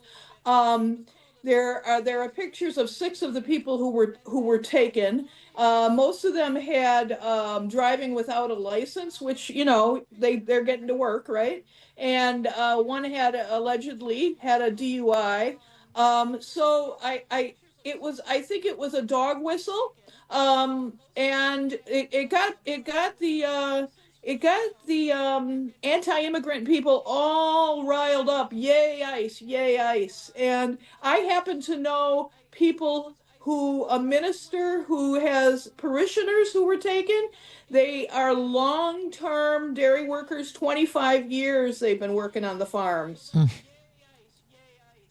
People are terrorized. They're staying in their houses. And I had a friend from our organization, one of our activists, that had ICE in her backyard and in her garage, and with long gun, and telling her to stay in the house, and telling all the neighbors to stay in the house.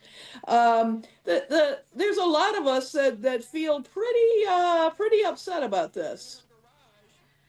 So, Jill, So you're an activist in Manitowoc. What are your organizations planning to do, if anything, or what do we need to do as Wisconsinites to try to make this less bad? That's a great question. The Progressive Lakeshore People has a brick and mortar place called the Parkview Playhouse, and we're doing a lot of community care work there. We're having some open houses, come and know your rights, support each other, that kind of thing. We are trying to set up a coalition of the different churches. There are a number of activist groups and ICE notifying groups. And a new one is getting set up in Manitowoc, and there's also one that I'm a part of in Appleton, Green Bay, and the whole area. So, we're looking for other things to do. Some of us think we should have a town hall meeting with our sheriff. I think that he needs to answer some more questions, and we need to push and see about this 287G agreement. So, Patti, obviously, Chicago deals with this every day of every week. It's the rate at which is accelerating to such an alarming level. I can't even begin. But yes, I'm sorry. Continue with your question. So what is, obviously, the folks in Manitowoc, this might be the first time, this is happening. What are some of the resistance groups in Chicago doing to gum up the works to make it harder for ICE to disappear migrants and in the dragnet capture U.S. citizens as well? What are some of the things that you might be able to tell Jill's community that's working in Chicago? Well, I know that a lot of organizations have created response teams. Even our own Jones Posito was saying in her neck of the woods up in the northern suburbs, they're creating response teams, and that's happening all over the city. A lot of electeds, older people are teaching people about their rights. Bystanders, for the most part, are videotaping, asking people what their names are. There are protesters, 5 of which who are still being detained, awaiting federal charges for protesting. They are attacking journalists, by the way. They're targeting journalists. The CBS News reporter she was driving by in her car just to check things out, and they shot at her car with chemicals. They are standing on the rooftops and shooting at people from above, randomly, not without any direct. You saw the video of women being thrown to the ground. On the other hand, there was a family at Millennium Park that was just there because a little girl wanted to go to Millennium Park, and you see the images of her holding onto her doll as they took her sister, her mom, separated them from her father, who they still can't connect with. People are sending diapers to the hotel where they're being detained and are apparently awaiting. They're being taken to other facilities in Texas, I believe. So I hate to say how bad it is, but it's terrifying. There are over 550 people reported to be in detention throughout the Broadview and other locations in the Chicagoland area, and they are moving them to Texas when they can. So my one thought is, and correct me if I'm wrong, but if we have so many protesters, going to the sheriff's, the county sheriff's office in Manitowoc, that there's so many of them that if ICE is starting from there, or if ICE is coming from Milwaukee, I don't think ICE has got an office in Manitowoc. I mean, seemingly easier in Chicago, but if you have a mass of humanity, they just can't get their cars and they can't, go to the dairy farms and arrest people. To me, a mass of humanity to stop this in a peaceful way, in a nonviolent way, is seemingly the way to go. With that, I think I'm going to lead us out to commercial. It is. So thank you, Jill. I appreciate you being here, and thank you for all the work you're doing in Manitowoc. And we'll take a quick break and come back in a second. Thank you so much. We are going to take a break here. And Jill Iverson, really great getting to connect with you. We are broadcasting the Up North podcast on WCPT 820, KKNW 1150, and KTNF AM 950. More after this. Believe it or not, this podcast takes a lot of work behind the scenes. You are listening to WCPT 820. Here's the latest Chicago weather update. Comes from the sale of our Progressive t-shirts. From the Weatherology Weather Center, I'm meteorologist Regina Cole. For this evening, we'll see mostly cloudy skies as temperatures dip back to around 57. Mostly sunny into Thursday, a high around 84. We'll see a few clouds pushing through into Thursday night. We bottom out around 63. Warming up to 87 on Friday with lots of sunshine. Mostly clear skies forecast Friday night and a low around 67. Sunny Saturday, a high of 86. That's your latest Chicago weather update. Right now, it's 74 degrees. This is Chicago's Progressive Talk, 820 AM, WCPT Willow Springs, and online at WCPT820.com, where facts matter. Teachers are dynamic leaders, shaping a new generation. They bring a variety of perspectives from diverse backgrounds, innovating how they teach to prepare students for our fast-changing world. Achieving this takes skill and expertise. They're tireless explorers, creatively discovering a universe of solutions, telling stories, experimenting, inspiring, mentoring, connecting cultures, and connecting with each other. Leading by example. Experience the unique joy of helping students thrive. Teaching is a journey that shapes lives. Are you ready to begin? Explore teaching at teach.org, a campaign supported by the U.S. Department of Education, teach.org, and 1 million teachers of color.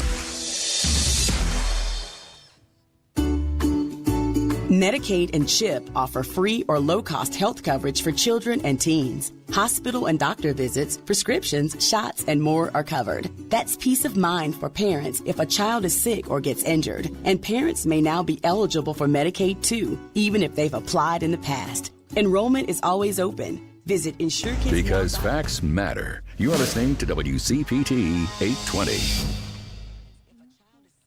And thank you so much for joining us. We've got the Up North podcast that we are so proud to be a part of.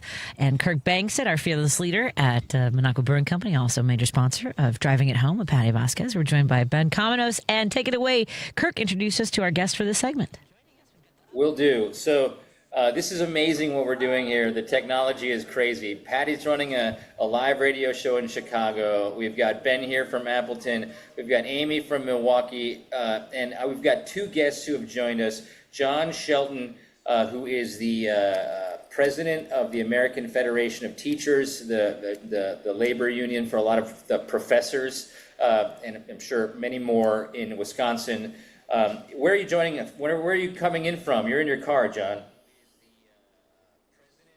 I am in Thorpe, Wisconsin, at a quick trip. This has got to be like the most Wisconsin thing ever.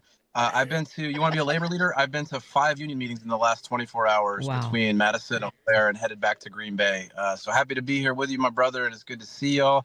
Patty and Ben, I'm a big fan. Good to see y'all. Thank you. Good to see you too, man.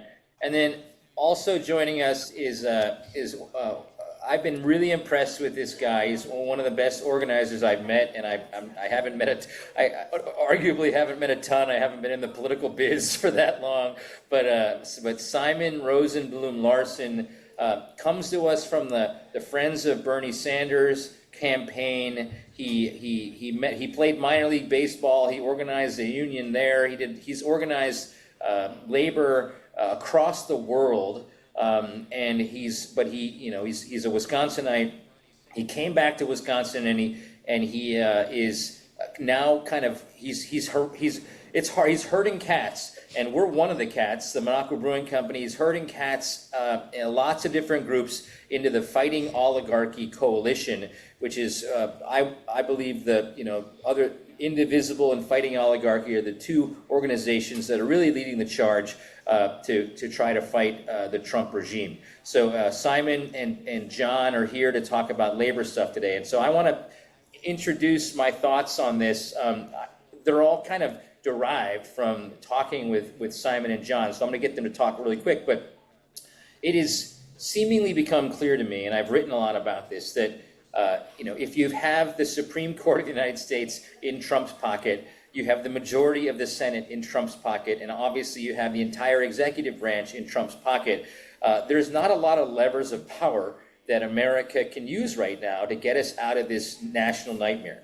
And so in the past, when that happens, especially like during communism in like Czechoslovakia, for example, Simon's got probably more countries like Myanmar, in places that we don't hear as much about. The only way that you can get regime change is to strike, is to bring a country's economies to their knees, and because oftentimes the people who run countries are not only the dictators or the authoritarians, they are also oligarchs who control the economy. And if you strike and you hurt the economy, you hurt the oligarchs who might then take sides against the dictator, meaning potentially the Musks and the Zuckerbergs and the Bezoses and the Thiels, potentially, if we hurt our economy enough with a general strike, could decide that enough is enough with Trump and his crazy circus and try to get our country back on track, and we can get regime change there. I believe this might be something that we have to lead up to if the elites like Disney and the corporate and corporate media keep capitulating. I think this might be something we're leading up to. I wrote a lot about it. I talked to Simon and John about how do you do this, and they were like, well, you got to do stress tests. You can't just say we're going to general strike because there's a lot of organization that happens. And so, I thought about every month until next election, we should be doing something to see if we can organize. And obviously, one of those things is coming up, and that's the No Kings rally on October 18th, which to me is a stress test to see, it's an organizing stress test. And I got a feeling it's going to be huge. And we'll talk about in the next segment. I want to start with Simon and then with a national general strike pulse. And then I want to go to John with a Wisconsin general strike pulse. Simon, talk to us about the conversation happening at the national level with striking in general and a general strike for regime change. Yeah, thanks, Kirk, and thank you all for having me on. This is a great crew. So at the national level, I think there's restrictions put on the U.S. labor movement that were, basically that Taft-Hartley bans or prohibits solidarity strikes in the United States. There are laws on the books that would block big general strikes legally, right? Most strikes throughout history, though, have not been legally allowed. We built the labor movement through illegal strikes, through shutting down workplaces and building worker power from the ground up. Now, the United Auto Workers, who many of you may be familiar with from their stand-up strike during the pandemic and then afterwards that won record contracts for workers, have called for a 2028 May 1st general strike. That general strike is called on May 1st to give unions time to prepare to make the strike legal in some ways for their unions. But it allows them to line up contract dates for a May 1st date. Now, we know that, the urgency may speed up that timeline. We may be forced to push this forward if Trump, for example, tries to cancel elections or tries to kind of do the authoritarian power grab in our electoral system that he's already kind of lining himself up to do. In the AFL-CIO, right, the AFL-CIO is different than a lot of federations in that it delegates power to its affiliates much more so than consolidates at a national level. And so it makes it, the unions themselves have to take a vote at the National AFL-CIO Committee to take that general strike step and move in that direction. There have been union leaders across the country that have been pushing in that direction, folks like Sarah Nelson from the American Flight Attendants. And there's folks inside the AFL-CIO in that boardroom that don't want a general strike, and they don't want it for various reasons. They feel there's opportunities to push back and resist in other ways, which I will say the AFL-CIO has been at the front lines of a lot of the resistance efforts that have taken place. Like a lot of the lawsuits that have blocked, some of the most heinous actions and firings by the Trump administration have come from the labor movement. So I do want to be clear that I'm not, here saying the labor movement is they're the front lines of the fight right now. The question is, can they do more? And can we as a movement build that grassroots power to develop that? So I would say at the national level right now, we're a long ways away from a general strike. But again, we're going to talk today about how to get there. Yep. Okay, John. So at the national level, we're a long way away, and I know that Wisconsin is seldom the vanguard of leading a charge. We unfortunately we often follow other more bluer states, in terms of political policy. What are you seeing? You're going to the AFL-CIO meetings in Wisconsin. What is the temperature for? I mean, first of all, is everybody freaked out over what's happening with Trump's regime in labor in Wisconsin? And if so, are they talking about a general strike at all? Well, yes, everybody is deeply, deeply concerned. about the authoritarian regime that we're living under. And I think we should say that, right? We are not like at risk of authoritarianism. We are living under an authoritarian regime. They look differently historically, but that's absolutely the case. In spite of, Trump and the Republicans' efforts to paint themselves as anything other than to paint themselves as pro-worker, this is probably the most anti-worker administration in this country, at least since the 1800s, right? I mean, it's deeply, deeply anti-worker. They would eliminate the National Labor Relations Act if they could, and may very well do so. I mean, there's a case in the Supreme Court that could do that basically through the courts. So everybody who I talk to in organized labor is deeply, deeply worried. I think the question among organized labor right now is the court is sort of, Simon sort of identified it a little bit at the national level. What do we do? How do we actually build the kind of muscles that are necessary to shut things down? I mean, this happens in other countries, right? You can coordinate, millions of workers to all take action at the same time. And, I've been really encouraged by some of the protests we've seen, the No King's Day protests, things like that. Those are good. They show that there is a level of opposition. That's really important.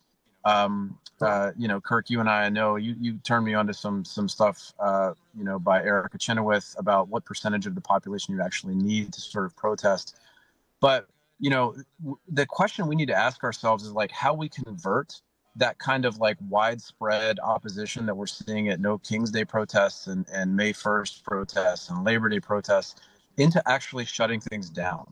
Because that is the thing that the authoritarians in charge will actually respond to. And it's not even just that people the economic elites like Jeff Bezos are going to respond to it and turn on Trump. It's ordinary people will turn on Trump if that happens, right? I mean, even a lot of his supporters will turn on him because, when you start shutting things down and closing off services for people that they need, that's going to impact people's lives. And it shows who actually holds the power in this society. The people that work hold the actual power. And so, what I try to focus on every day when I talk to people in our locals, and we have about 45 locals in the state, is what can you do in your workplace every day to build power and build community so that we, everybody looks at what they can do locally, and then you use that to kind of build outward to a bigger, statewide and then hopefully nationwide protest. We got to focus on the zones of things that we can control and build outward from there. We got about 20 seconds. Ben, you got a quick question? Well, I don't want to run Patti out here, though. Go ahead. Go for it. Okay, really quick here, John, and a pleasure to finally meet you. I see you on Facebook all the time. I've interviewed a handful of union people, some in the SEIU, some in the IBEW. The elephant in the room with this conversation is not everyone in the union is necessarily anti what's going on right now. What percentage of unions would we need to see kind of jump on board with this to generate the kind of impact that you guys are kind of talking about here? It's not what percentage of unions, it's what percentage of workers. So anything like this is going to have unions at the center, but it's going to have to involve unorganized workers and figure out a way for us to get them on the front lines of shutting things down too. Patti, take us out. 10 seconds. I did it. Yeah, all of you, fantastic. We are broadcasting the Up North podcast thanks to our fearless leader, Kirk Bangstad, sponsor of the show from Minocqua Brewing Company. Thank you to our guests who are just joining us. Fantastic conversation about a general strike. We're going to continue our conversation with Ben Cominos and Kirk Bangstad as we wrap up in the next segment on WCPT 820, KKNW 1150, and KTNF AM 950. Dive deeper into the heart of the news and stories at WCPT 820 and across the Midwest by checking out our website, heartlandsignal.com. It's the coverage I can count on every time. For the latest news updates, in-depth analysis, compelling stories, comprehensive election coverage, live streams, and thought-provoking opinions, head to heartlandsignal.com. When I need to know, they're there. They keep me informed and updated wherever I am. Stay informed with WCPT 820, your go-to source for where facts matter. A tree can be a warrior, battling global challenges with greater courage. A tree can be a solution, cleaning our air, supporting our communities, and protecting our wildlife. A tree can be noble, growing hope in every corner of the world. That's why now is the time for trees. Millions of trees. Join our planting movement at arborday.org. Are you looking for more in this world? Are you ready for something bigger? Then we are looking for you. The big-hearted, the bold, the messy and the gutsy. The teachers, the growers, the builders. The skilled, the sharers, the change makers. We need you. We are the Peace Corps. In more than 60 countries, we go all in and all out. We are volunteers, partners, communities, working together, living together, bringing our experience, passion, and joy to building a better world together. From tackling climate change in Mexico to keeping kids healthy in Kenya, from sustainable farming in the Philippines to education in Kosovo. We learn more, give more, share freely, and serve boldly. Are you ready to tackle the tough stuff? To go the distance to make a difference? Then we have a place where you belong. Join us at peacecorps.gov. Hey Google, play WCPT. Streaming Chicago's progressive talk from TuneIn. And we are back with the Up North podcast, brought to you by Minocqua Brewing Company and our fearless leader, Kirk Bangstad, along with Ben Cominos and our wonderful guests who have been talking about a general strike. Kirk, take it away, my friend. So I wanted to continue the conversation because I don't think we didn't have enough time. John, Ben asked a great question. There is pushback, and Simon mentioned it too. The building trades, I remember the head of the Teamsters, they didn't endorse Kamala before the election, which was a surprise to everybody, and it angered a bunch of Teamsters chapters around the country who try to do their own thing. That's not the only, I'm not saying that's all the Teamsters now, and I think they're probably, changing their thoughts on things, but what, in Wisconsin, there's not all unions are created equal, and some are more progressive than others, and some, will take a lot longer to get potentially on board with really freaking out about where America's going. What's the pushback? What's the sentiment on why we shouldn't kind of organize more and fight against this regime? Well, the first thing I would say is, it's definitely the case that there are union members that are Trump supporters, obviously, right? We can just look at who voted in the last couple of elections, and the fact that the National Teamsters, whatever it was they were doing at the national level, chose not to endorse, really was a testament to the fact that there were a lot of rank and file members who were Trump supporters. And there's a lot of complicated reasons why that might be the case. I think, frankly, as Democrats, and I'm a proud Democrat, but I think one of the things that, we need to think about is how we've actually supported working class people. And that plays into it a little bit, But I also think across the board, being in a union makes you less likely to vote for Republicans, right? And that's the case even with Teamsters. So you have people who demographically might support Trump, but because they're in a union, they're going to be more likely to not do that. So I don't know what kind of organized resistance there would be from those kind of locals. But I do think to go back to what we were saying before, I think we have to build out from those folks who get it and those unions that do understand that. And think about, first of all, to me, it's not as simple as figuring out how to just get the people who are in unions right now to go on strike. It's about bringing more people into the unions at the same time, into our unions. And that's where there's almost a push-pull between bringing people into unions, getting them to see that the labor movement is the answer, not just to Trump and authoritarianism at the national level, but to the authoritarianism that we see in all of our workplaces. And get people, and so you get people to show up at protests and get people to potentially walk out on their jobs who maybe aren't even in a union yet.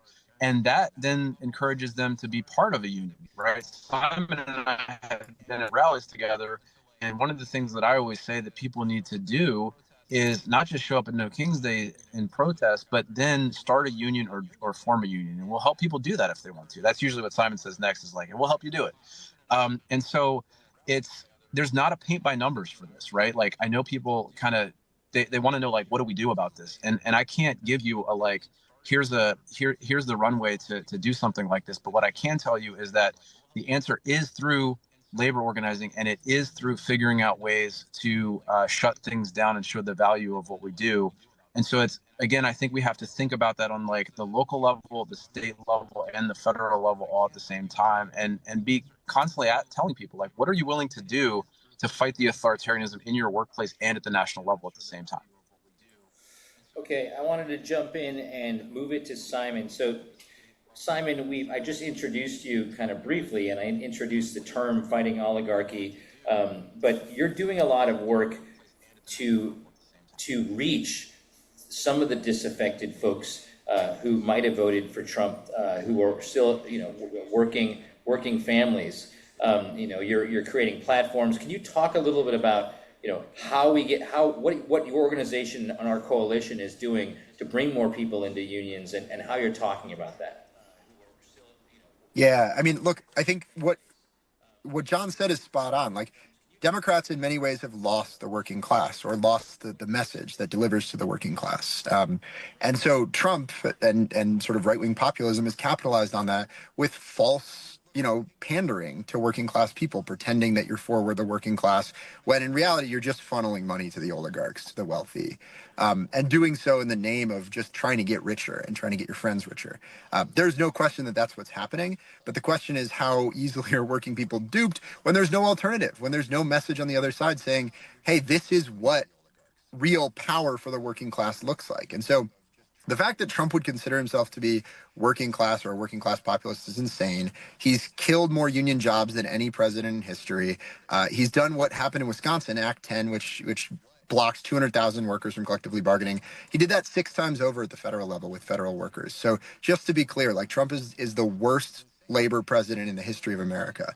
But I think the question is, what's the alternative? And that's what we're building here in Wisconsin with the Fighting Oligarchy Coalition. And it, proudly, like, we've got union membership in the coalition. We've got, the Working Families Party. We've got progressive groups. We've got community organizations all across the state. And what we're doing is we're trying to turn the tide. We're trying to build this sort of check on Democrats to drag them back towards the working class. And so this starts with just nuts and bolts policies like raise the minimum wage, right? We're fighting for a $20 an hour minimum wage that the coalition has signed on to. We've launched that publicly in Wisconsin. We're moving legislators onto it. We've got folks signing on every day to that. And that's going to move from the $20 an hour minimum wage, which is going to raise literally a third of working Wisconsin will get a raise if we pass a $20 an hour minimum wage. And there's not a county in Wisconsin where the living wage is below $20 an hour. So nuts and bolts, deliver for working people. Healthcare. There's no reason we shouldn't have a state public option for healthcare in Wisconsin and be fighting for universal healthcare in the most broken healthcare system in the entire world. Things like labor rights, obviously repealing Act 10, ending right to work, but also protecting the right for workers to strike and protecting workers' health care when they go on strike. These basic things can build up worker power and worker capacity. And we just have to think bigger about our state's role in delivering affordable housing, high-quality public schools. Our state can do all of these things because we did them in the past. So the coalition is organizing around what we're calling the New Wisconsin Idea. It's this sort of bold vision for progressive, populist, working class first politics that we're just going to drive home, whether it be Democrats that jump on board, whether it be independents that jump on board. And I mean, for God's sake, there might be a Republican out there that wants to jump on board with this, because we know that our political system is not delivered for the working class. And frankly, the 70 or 80% polling policies are ones that neither party supports right now. And so we're going to have to build a politics in which the workers put first, the working families are put first. And that's what we're doing with the Fighting Oligarchy Coalition. Simon, I could. And I just want to say quickly that we were the first. I just want to say quickly, we were the first union to sign on to this. So we fully endorsed this. It's such a good idea. I loved what I heard right there. And Simon, I can even add to what you said. I can tell you in Northeast Wisconsin, there was a lot of popularity behind the Freeze the Rent movement after Mamdani won the primary in New York. And people would tell you that policy could never pass in Wisconsin.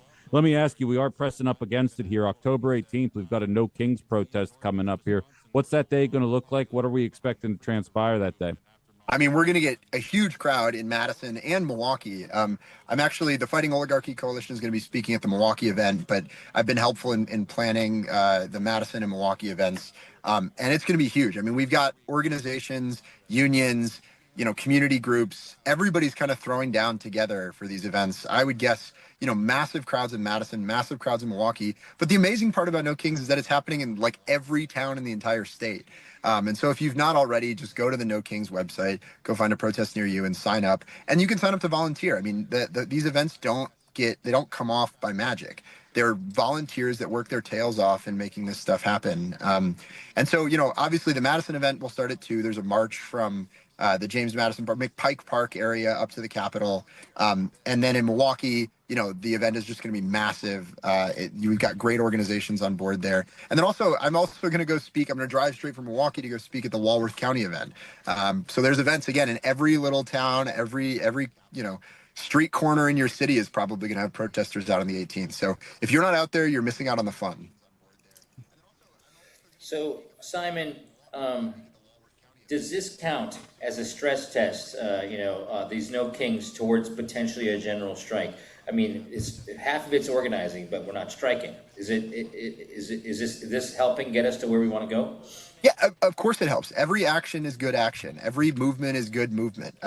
In labor organizing, you don't start by going on strike. You start by building up the capacity to take risks and to do so. And these big actions, they're risks for a lot of people, right? We got ICE agents roaming the streets. We got folks monitoring, where people are, where activists are located. And so these are small risks. They're little risks that people are taking. We just got to build to the bigger ones. And so we got to start taking actions in the workplace. We got to start, whether it's wear red on Fridays, wear a button to work, or take your lunch break, take an extra hour of your lunch break. We got to start escalating these actions. There's no way we're going to build the capacity to strike unless we do that. And these No Kings protests have to funnel into organizations like unions, places where people are signing up and committing and being part of a movement.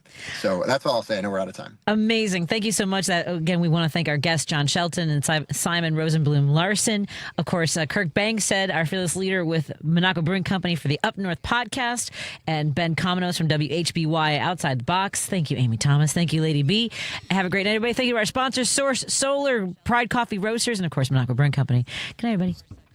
Today, 1 in 5 working-age Americans has a mental health condition. People in all types of jobs and at all levels.